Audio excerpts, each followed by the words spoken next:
most seniors who are losing distance are being coached that you need to get a bigger backswing. You need to take that backswing back into that back heel so that you can get a bigger turn, right?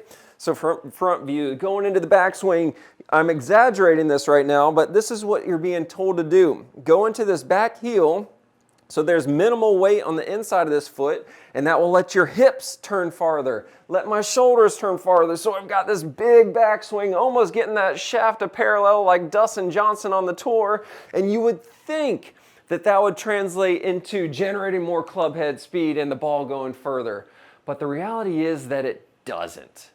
It may generate, or they may add more range of motion to the swing, but it takes away the power because in this position, you cannot fire the big power muscles. Again, coming from a biomechanics expert, I'm telling you right now that biomechanically, you cannot, as a senior, you cannot fire big power muscles when the weight is in the heel. Let me explain the biggest difference between Dustin Johnson, who has the biggest backswing, and Jon Rahm, who has the smallest backswing, and they both average approximately the same distance with the big dog. Dustin Johnson averages 313 yards on the drive. Jon Rahm averages 310 yards on his drive.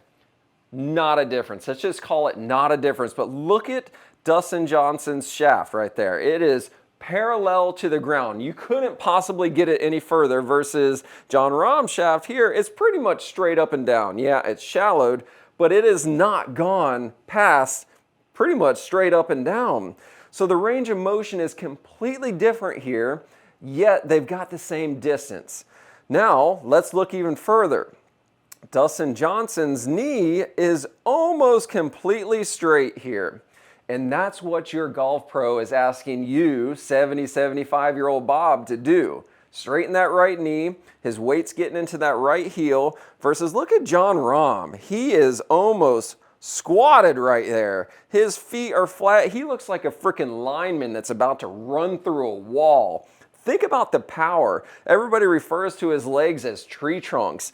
He is utilizing, or he's harnessing his range of motion restriction and then using his power as a strength. He knows that he can't physically get back like DJ does, but he figures out how to load through his right leg, generate the power, and explode through the golf ball. That's what I'm going to teach you how to do next. Are you a senior golfer frustrated with getting advice that was designed for a 25-year-old tour pro? If so, this book is the missing link. And I want to give it to you completely free, the digital copy. All you have to do is go to gaindistance.com. I put together the entire blueprint for helping senior golfers move better so they can gain distance and improve consistency. As a doctor of physical therapy, I know exactly how the body should move and doesn't move as it starts to age. So in this book, it's 5th grade reading level, filled with pictures and graphs so that you can get very clear, instantaneous advice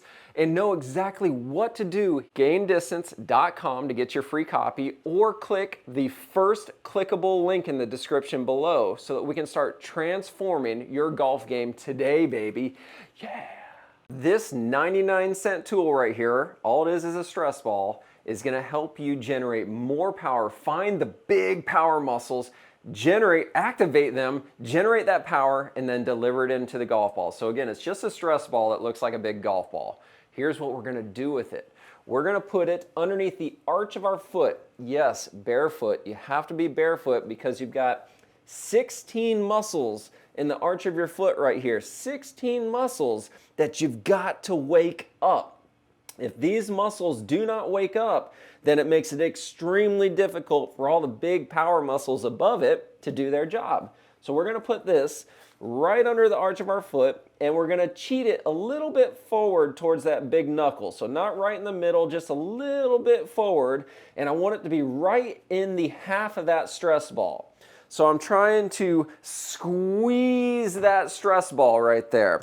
Now I'm going to get into my address position. And right now in the address position, I'm going to try to squeeze that stress ball. I'm going to try to squish it a little more without letting my knee buckle in. This is where it's going to get a little tricky for you to find these muscles. How do I squeeze that stress ball without letting my knee buckle in? You've got to wake up those muscles in your foot. We've got to get the core and the glutes working, baby. Here we go. So in the address position, pull your belly button in and think about squeezing that ball without letting the knee buckle in. Then we're going to slowly go into the backswing. Belt buckle is turning, and this is the key right here. As your belt buckle maxes out, it can't physically go any further, squeeze that ball even harder. Squeeze it, exaggerate like you're trying to squat down on that thing and crush that ball, almost like you're trying to cut the ball right in half. You're gonna feel the muscles working in your foot, the muscles working in your hips, your glutes, your core, everything's working like crazy. Then we undo it, baby. That's how we're gonna generate the power. Notice the weight did not go into your heel. It actually did the opposite. It went the other way. You want your foot to be connected to the ground completely so that everything above the foot can actually work. This is how you, as a senior, can generate more power. Yes, if you're younger in your 20s and your 30s, put your weight in the heel because you're athletic and flexible enough to undo it the other way. Senior bodies do not move that way anymore. Stop trying to kid yourself. You know that this is true. Get you a 99-cent stress ball, put it under the arch of your foot, crush the ball without buckling that knee in, find those muscles. Those are the ones that we want to focus on in the top of the backswing. Make sure that you practice this over and over again until it becomes automatic before you start thinking about going out to the driving range and implementing it, or it'll be a disaster. Find these muscles. You don't have to go to the gym to do it. Wake them up, get them stronger. Make sure you like, subscribe, comment. Let me know what you're feeling when you're doing this. I love reading the comments. Share this video with somebody. Come on, baby. And if you want more just like this, watch this video next. I'm going to go over some really basic, simple things that's going to help senior golfers move better, to gain distance, improve consistency, and play more frequently. Let's go, baby! Yeah!